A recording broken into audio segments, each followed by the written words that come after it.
There's the United States that you see, and the American empire that you don't. Outside of the continental United States lies a vast, almost hidden empire, with territories scattered across the earth. The US adopted imperialist tendencies early on, and this paid strategic dividends in the long run. What began as 13 breakaway colonies, unified by an anti-imperialist revolt on the eastern fringes of North America, became the expansive continental US we know today.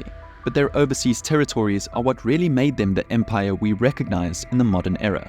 Most people know the story of how Native Americans were displaced from their ancestral homelands by the ever-expanding US population, and the policies of presidents like Andrew Jackson. The purchase of Alaska provided America with what would later become key advantages, like a much-needed presence in the Arctic, oil reserves, and a buffer zone between their mainland and Russia. But what about the territories they annexed or acquired overseas?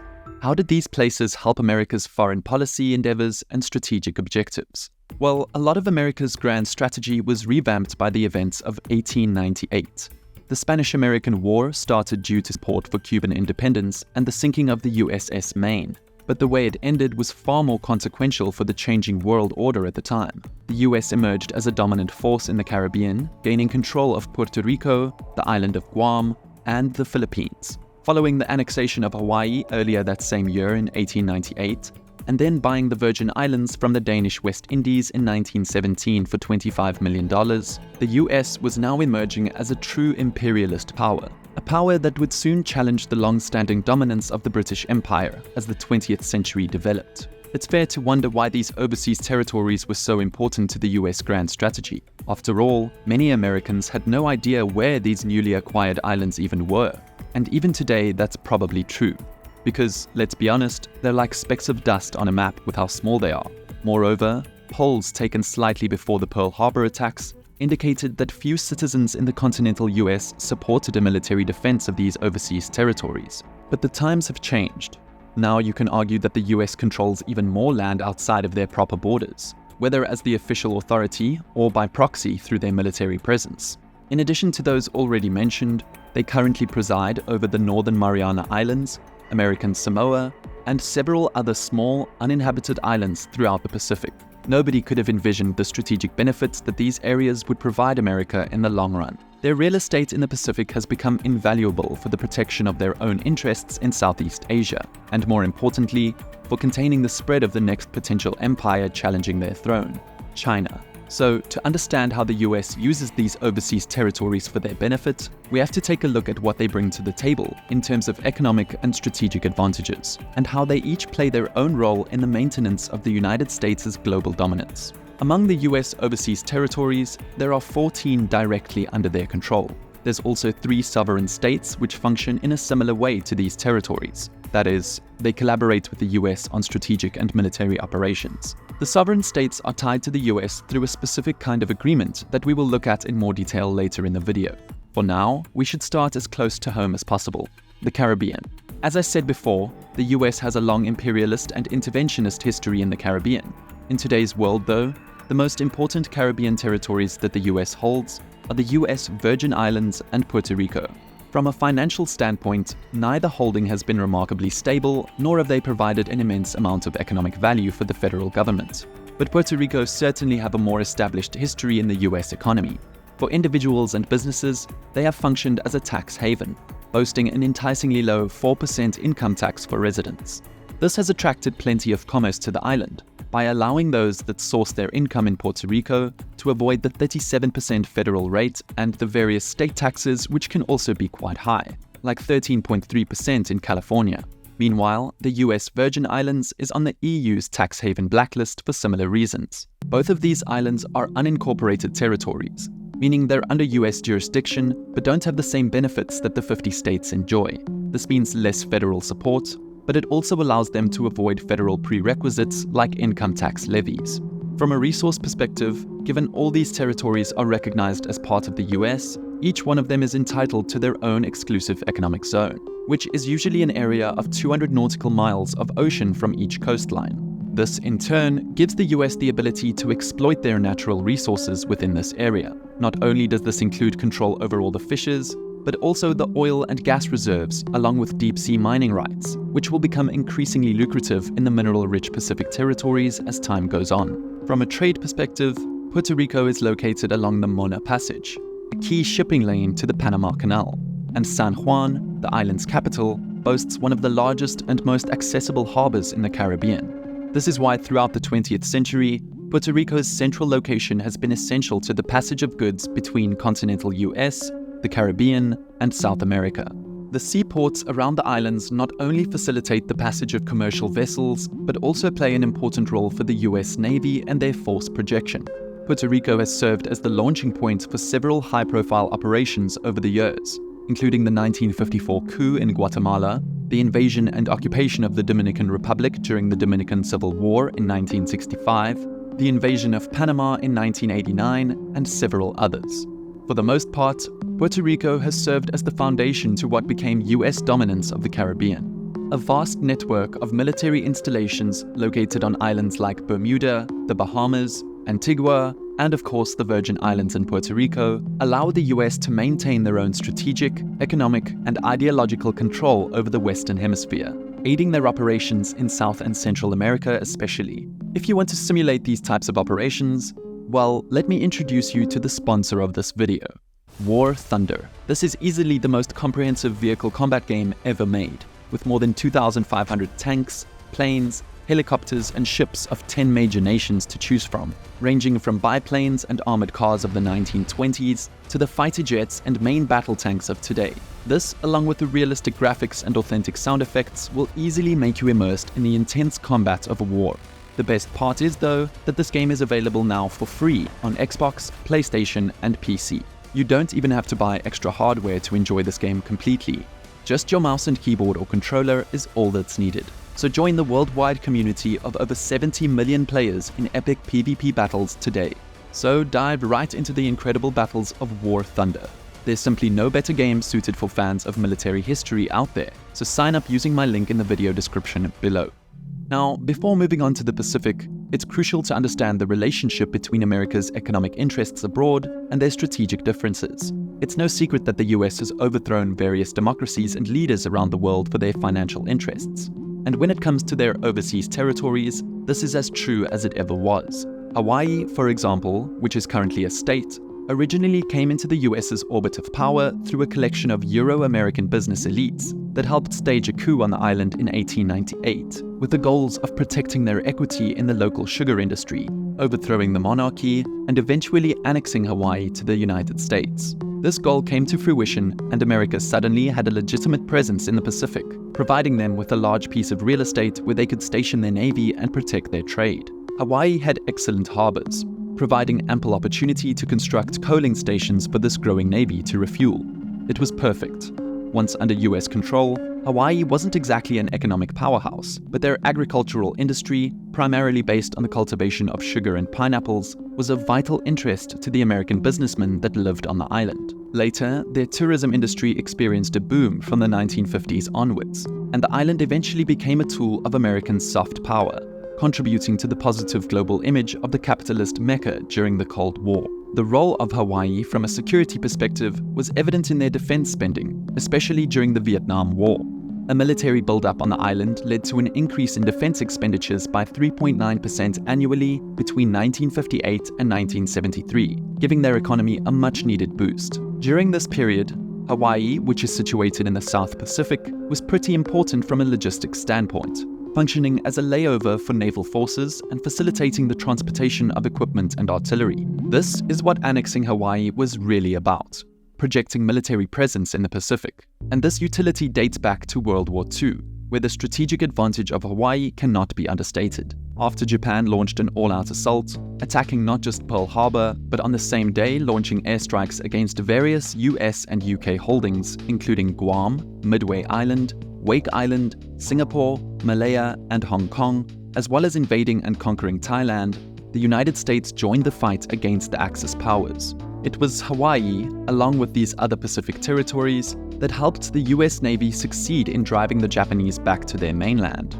Midway Island, among others, functioned as refueling stations, airfields, supply bases, and tactical outposts for the Allies. The amphibious invasions and island hopping were fundamental to the Allies overturning the balance of naval power in the Pacific, with the Battle of Midway marking a key turning point in the war. From there, US forces could launch from Midway and go on the offensive. Island hopping was a strategy where heavily fortified islands were isolated by land and sea, then simply skipped over without invasion, allowing the US forces to keep moving and seize lightly defended locations that supported their continued advance. This is where it's really vital to point out that these remote islands, which many people simply view as exotic vacation destinations, are essentially tools of military power. Security policy and strategic planning are defined by geography and resources.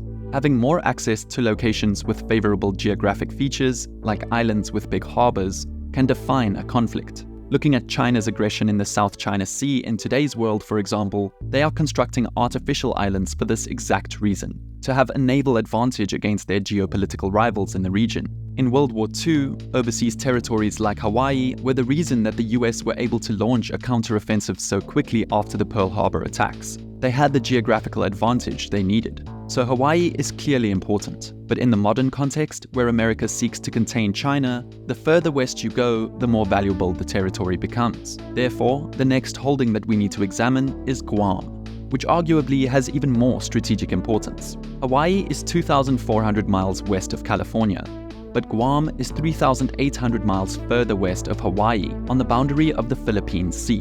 It's also ideally located roughly halfway between US allies to the south, like Australia, and to the north, like Japan, making it a perfect launching pad for military operations in the Asia-Pacific.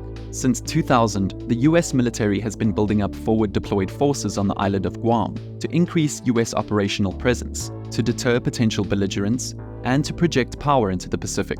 This way, they're prepared to respond to any potential crises and support allies like South Korea and Taiwan throughout the region. The military bases on Guam are critical for putting pressure on China and shaping their rise, and as the US government puts it, for enhancing their forward presence in a critical part of the world. Every 4 years in the US, the Secretary of Defense releases the Quadrennial Defense Review, or QDR, detailing security threats and strategic goals. Under Obama in 2010, Defense Secretary Robert Gates issued the QDR, in which it was made abundantly clear how much the US valued Guam with regards to its grand strategy of containing China. The 2010 QDR stressed the importance of implementing the US-Japan realignment roadmap of 2006, which ensured the deployment of US forces in Japan and which would transform Guam into a regional security hub. Gates noted at a security conference among Asia-Pacific defense ministers in Singapore that same year that the US was a Pacific nation, and that the military buildup on Guam was a part of the new US defense posture in Asia, oriented towards being more geographically distributed. This was basically telling China that they will be surrounded deliberately by both US allies and US forces based in their own overseas territories throughout the Western Pacific. Of course, hostilities only rose from here on out between the two superpowers, but by using Guam in this way, not only would this new strategy allow the US to collaborate more with regional allies, but it also gave them more freedom to police the shipping lanes that are pivotal to the world economy, shipping lanes that China had begun blocking as tensions rose in the region. Since this time, this enhancement in the presence of US forces has only grown stronger. Not only are there over 7,000 military personnel on Guam, along with a major US Air Force base, a submarine squadron, and multiple Coast Guard vessels, but starting from 2024, roughly 5,000 Marines will be relocated from Okinawa, Japan to Guam's Camp Blas. This is still only a fraction of the US troops in Japanese territory being moved. Japan has more US military bases than any other country outside the continental US, with 120, and this includes over 50,000 US troops. In fact, between them and South Korea, there are over 200 American military bases, which are a big part of the China containment strategy, a strategy that Guam is now becoming an integral part of. With this kind of expansion of US forces on the island, it's safe to say that Guam will play a vital strategic role in any future security conflicts in the region. But it's not just Guam. US territories throughout Polynesia, Micronesia, and other parts of the Pacific have been adjusted to align with this forward-presence strategy, such as American Samoa, the Northern Mariana Islands, and the Mauna Outlying Islands, which include several locations scattered across the Pacific. For example, in 2020, Wake Island underwent an $87 million infrastructure upgrade by the US Air Force to help support flight operations.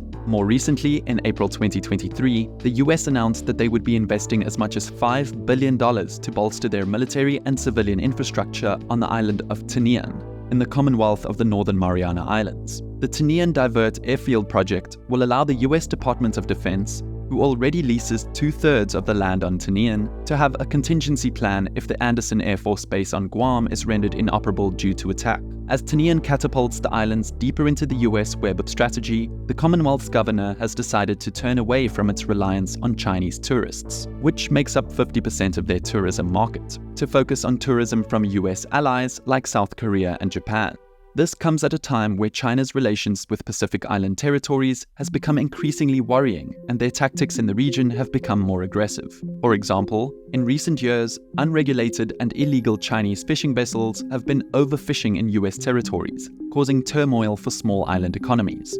Like in American Samoa, where a tuna cannery, which is one of the biggest employers on the island, had to temporarily close due to a lack of fish. On top of these financial impacts, Chinese aggression has been even more conspicuous in some cases. Chinese vessels with intelligence collection technology have routinely entered economic exclusive zones across the Pacific. This includes hydrographic survey ships and auxiliary general intelligence vessels, which have been found in the zones of both Hawaii and Australia.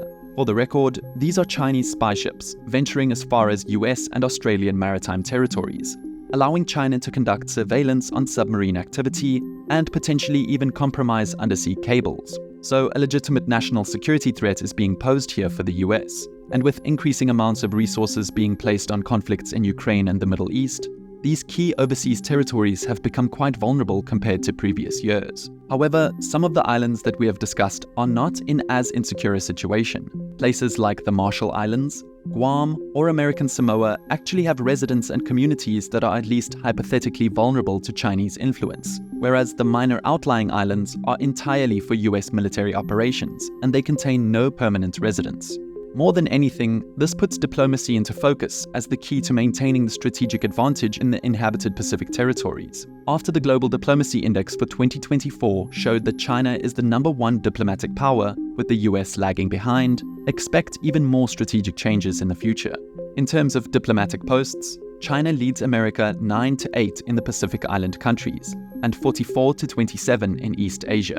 If this disparity continues to grow, the US's diplomatic sway will continue to be eroded in these vital regions. In fact, China's rising diplomatic presence worldwide has essentially forced greater connectivity between the US and the Pacific nations in recent years, as Washington gradually realizes the severity of fortifying these relationships. Because of this, there's currently an unprecedented level of collaboration between the US and its overseas territories throughout the Pacific, emphasized by the first Pacific Partnership Strategy released in 2022, which prioritized deeper engagement with the Pacific Islands. One of the main objectives of this strategy was to successfully conclude the compact negotiations with these allied nations, which has been an area of concern. The Compact of Free Association with the Republic of Palau, the Federal States of Micronesia, and the Republic of the Marshall Islands were all up for renewal in 2023, and these agreements have crucial national security implications. Some of you may be wondering how the United States gets to establish military bases all around the Pacific, not just in their own territories, but also in sovereign nations that they consider allies. Well, the legal precedent for having a military presence in these island nations is based on these compacts. They define the relationship between the US and these territories. First, the compacts allow the US to operate their military in these nations, but it also makes them responsible for their protection. Perhaps most crucially, it allows the US to deny foreign powers the right to use the territory, something like the Monroe Doctrine. Citizens of these compact nations, commonly known as freely associated states, often serve in the US Armed Forces. In fact, the Federal States of Micronesia even has a higher enlistment rate per capita than any US state. So in large, America's Pacific strategy relies heavily on these agreements. However, we should remember that these agreements also carry a risk. Having a military presence this close to hostile forces like China actually means that America has a network of tripwires waiting to be triggered at any moment, and as a consequence, draw them into a war with superpower number 2. Also, if these compacts are the foundation on which America benefits from overseas territories, it's in China's interests to subvert them.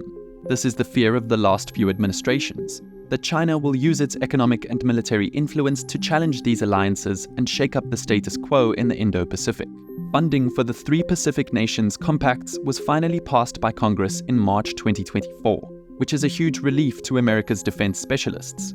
But this came after months of stalling, during which China was making inroads. For example, China recently convinced another Pacific island nation, Nauru, to cut off diplomatic ties to Taiwan for $100 million a year. In 2022, the China-Solomon Islands Security Pact was a massive blow to US diplomatic power and strategic control in the region. Because of the relative neglect that these nations receive in Washington, often relegated behind what Congress considers to be more prescient issues, like other regional conflicts or domestic issues, these kinds of losses are more worrying than ever. If the US wants to continue using their overseas territories for their own strategic benefit, they'll need to focus on providing these nations with improvements in health and infrastructure, education, increased connectivity, and to forge more authentic relationships with communities on the ground, as opposed to just paying them for their partnerships. Because, just as importantly, one needs to ask how their overseas territories feel about just being exactly that, overseas territories. In an ideal world, each sovereign nation on Earth would have the necessary resources to achieve self-determination. But unfortunately, the reality is that, throughout history, the governments of smaller nations, especially ones the size of these island nations in the Pacific, almost always have to sacrifice aspects of their autonomy as a way to guarantee certain conditions for their people. Otherwise, they run the risk of being threatened into surrendering by military force. For the US, though, it seems they're doing some things right. None of their territories, despite having numerous referendums, have ever opted out of full independence from the US. Besides, of course, the Philippines some 80 years ago. But that's a different story altogether. Small, independent countries in their orbit must always be aware of what the superpower in their part of the world wants from them. For the compact nations, this is the case. They may desire the benefits of statehood or even independence, but being stuck in the middle, where you receive funding and yet are used as a checkpoint and outpost for the US military, which owns a lot of your land, is undesirable in many ways. With another superpower in their neighborhood, they could always switch allegiances, and this is their bargaining chip. The US has to orient their foreign policy towards this region for this exact reason. Otherwise, China is waiting to pounce at the opportunity to partner with these island nations and redefine the balance of power in the Indo-Pacific, as we've seen before. Thank you for watching, and again, thank you to War Thunder for sponsoring this video. Don't forget to play it for free on PC, PlayStation or Xbox now, using my link in the video description down below. See you in the next one.